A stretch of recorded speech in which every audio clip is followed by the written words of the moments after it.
For as long as we have existed, humans have wanted one impossible thing. Not to fly.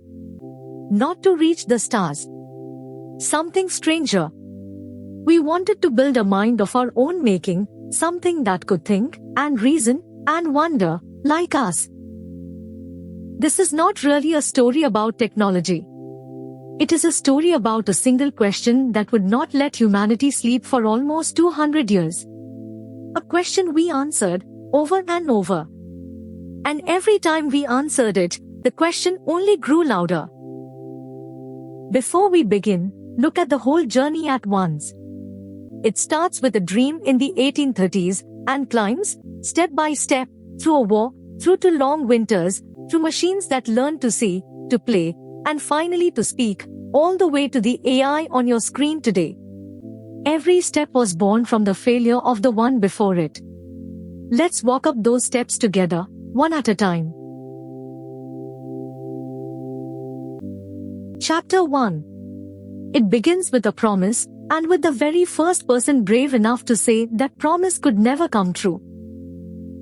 Nearly 200 years ago, a young woman named Ada Lovelace, the daughter of the poet Lord Byron, sat with a machine of gears and brass, and saw further than anyone of her time. She realized that this machine would not just crunch numbers. Given the right instructions, it could weave music, language, even ideas. She wrote the world's first computer program for a computer that did not yet exist.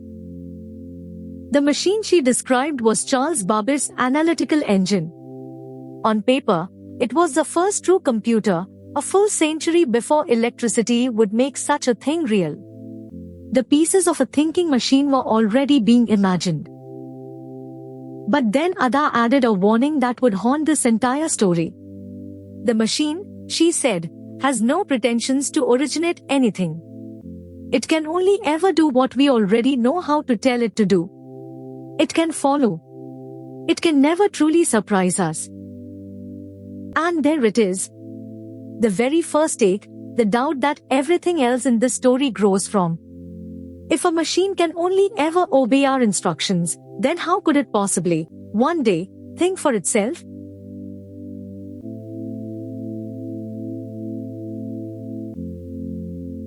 Chapter 2. For 100 years, everyone simply assumed the machine could never think. Nobody had actually tested it. Then, one man refused to assume anything. His name was Alan Turing. A shy, brilliant mathematician who, in 1936, imagined a single machine that could compute anything at all, the idea that quietly became the blueprint for every computer ever built. And then, in the middle of the Second World War, he was handed the impossible. Nazi commanders sent their orders through a code called Enigma, a code the entire world believed could never be broken. Turing did not try to break it by hand. He built a machine to defeat their machine. And it worked. Historians believe it shortened the war by years and saved countless lives. But that victory planted a dangerous thought in his mind. He had just watched a machine outthink the finest human minds of the enemy. So he dared to ask the question no one else would say aloud, can a machine think? And his answer was beautifully simple. Hide a person and a machine behind a wall. If you chat with both, and you genuinely cannot tell which is which, then who are we to say the machine does not think? For the first time, Ada's wall had a crack in it. Maybe a machine could surprise us after all. But that possibility only sharpened the ache into a challenge. If a thinking machine is truly possible, then why don't we simply go and build one?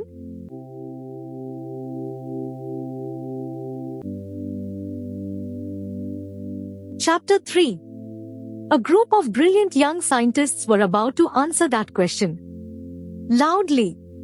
And far, far too confidently. In the summer of 1956, they gathered at Dartmouth College for a single workshop. There, they gave the dream the name we still use today, artificial intelligence. And they made a promise so bold it still stuns you, that a summer of hard work could make real progress on a thinking machine. Their leader was John McCarthy, who coined the term. Beside him, Marvin Minsky, who would become the movement's fiercest believer. Some of them predicted that within 20 years, machines would do any work a human could do. And at first, it truly was magic. Their programs proved mathematical theorems. They played games and solved logic puzzles that left grown scientists speechless. But every single triumph hid the same secret. These machines only worked inside tiny, tidy worlds with neat rules. The real world is infinite and messy, and to handle it you would have to program in every exception, forever. It was impossible. So the next take arrived, colder than the last. If a machine can only follow the instructions we write, and the real world is far too vast to ever write down, are we stuck forever? Unless, somehow, the machine could learn to teach itself.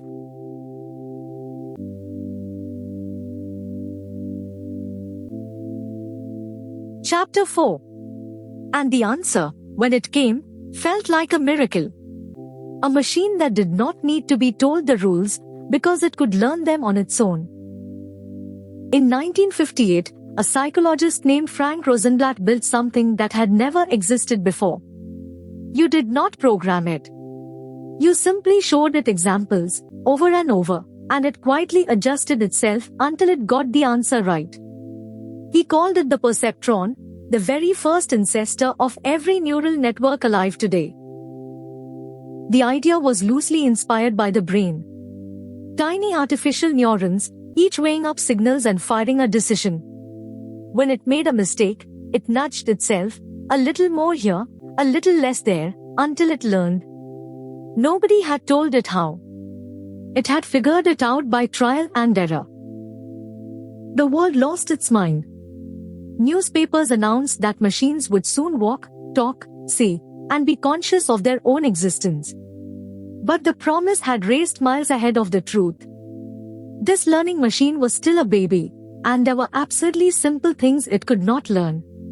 When two respected scientists proved exactly how limited it was, in a single book, the world did not just lose interest.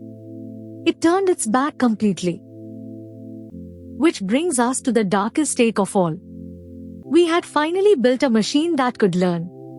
So why, almost overnight, did the entire world decide the dream was dead?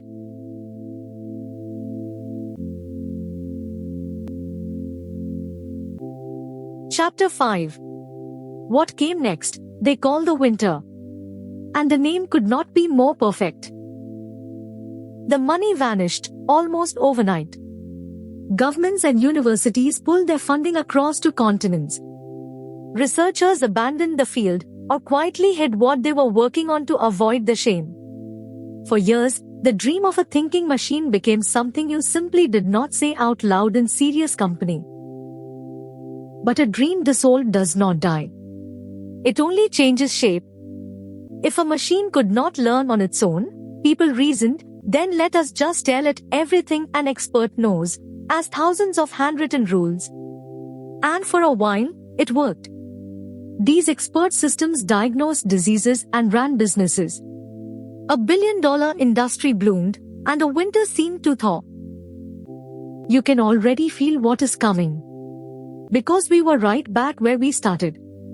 These machines only knew exactly what we told them, and the world has endless exceptions.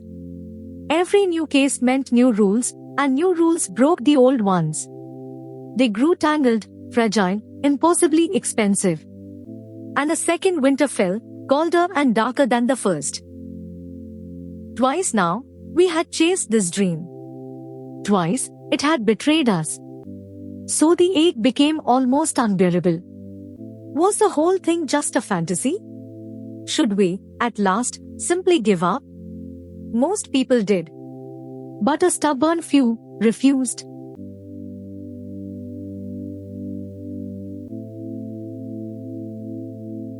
Chapter 6. While the whole world walked away, a tiny handful of believers kept the old flame burning. Geoffrey Hinton, Jan Lakin, and Yoshua Bengio held on to one stubborn belief, that machines should learn the way a child does, not be spoon-fed rules. For this, they were mocked. Grants were refused. Careers stalled. People told them, to their faces, that they were wasting their lives. And still, they would not quit. And their little learning machines did work. Jan Lakin built one that could read the handwritten digits on bank checks, and it read millions of them. So the idea was never wrong. It was just, frustratingly, weak. And that was the puzzle that tormented them for years. The approach clearly worked. So why was it so feeble? What, on earth, was the machine missing? The answer, when it finally came, was so simple it was almost insulting.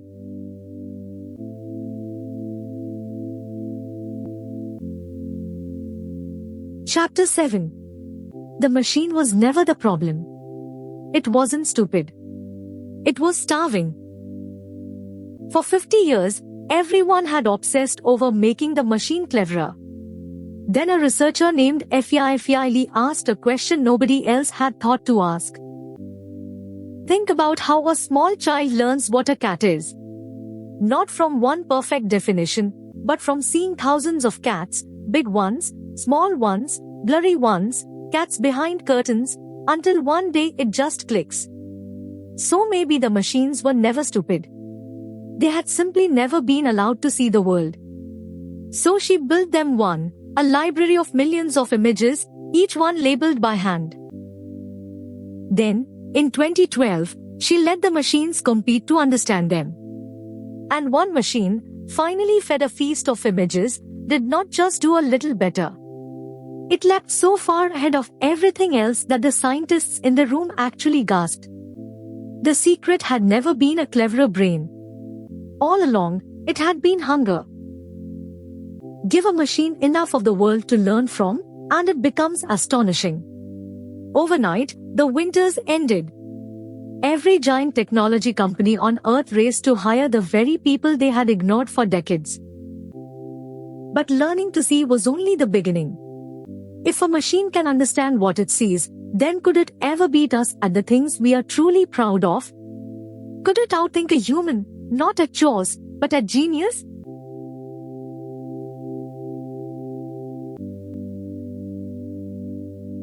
Chapter 8. One by one, the machines came for the things we were proudest of. First, chess, the ultimate symbol of human intellect. In 1997, an IBM machine called Deep Blue beat the greatest chess champion alive. The world gasped, then shrugged. Chess is just cold calculation, they said. Crunching numbers.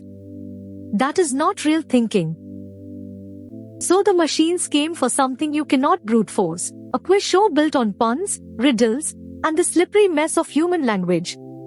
In 2011, a machine walked on and crushed the greatest champions the show had ever seen. So much for language being safe. But there was still one final fortress.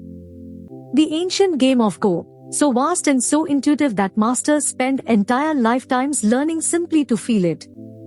Every expert swore no machine would conquer it for decades.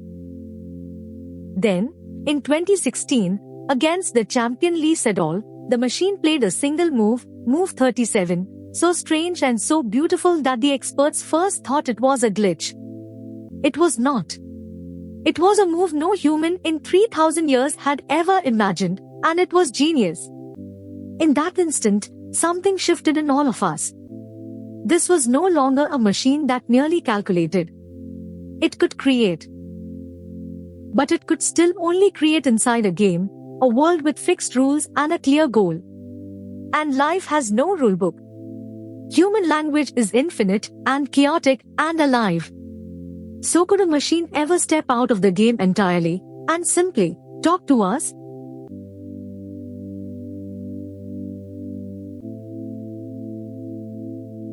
Chapter 9. The answer was a quiet idea, with a strange name, that would change absolutely everything. For years, machines read language the way you might read a very long sentence in a single breath, one word at a time, until, by the end, they had forgotten how it began. Then, In 2017, a team at Google had a beautifully human insight. What if the machine did not have to read in a straight line? What if it could do the one thing you do without even noticing? Read this sentence. The animal did not cross the road because IT was too tired. What does IT mean? You did not reason it out, step by step.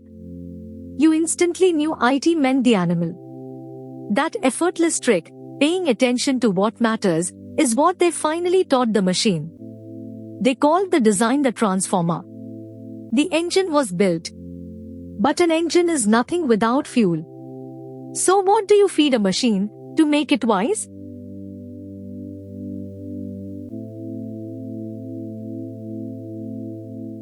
Chapter 10. The answer was audacious. To make the machine wise, they fed it, us.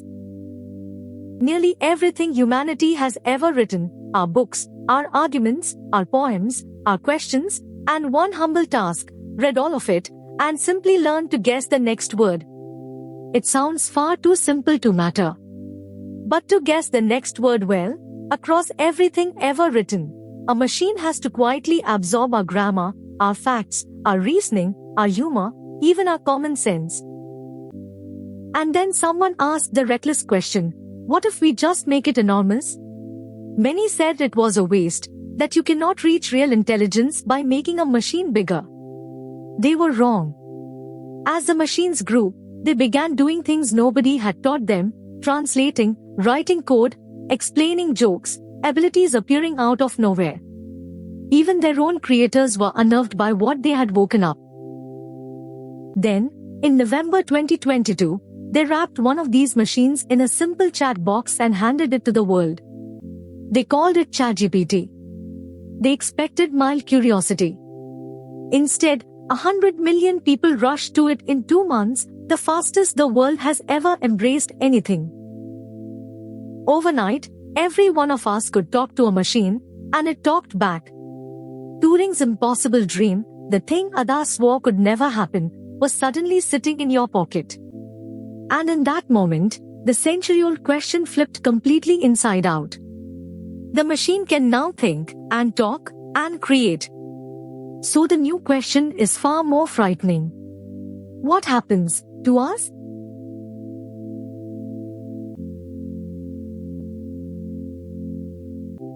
Chapter 11. The problem is no longer the machines. It is ours. And we are living inside it, right now. In just a few short years, the machine stopped being only about words. It learned to see, and to hear, and to create. Describe a picture and it paints it. Speak, and it answers in a voice you cannot tell from human. And then it took one final step. It stopped merely answering us, and began to act on its own. It has brought wonders, medicines discovered faster, knowledge for anyone who asks, creativity placed in ordinary hands. And it has brought fear, of work that vanishes, of truth we can no longer trust, of a power we may not fully control. Even the pioneers who built this are now divided, and some of them beg the world to be careful with what we have made.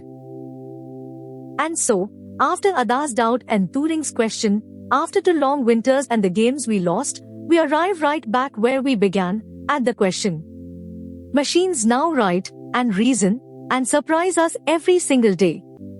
But whether they truly think, whether there is anyone at all behind those words, that, even now, even after everything, no one can answer. The most astonishing part of this story is this: you are living inside its most important chapter. And how it ends is still being written. By them. And by you.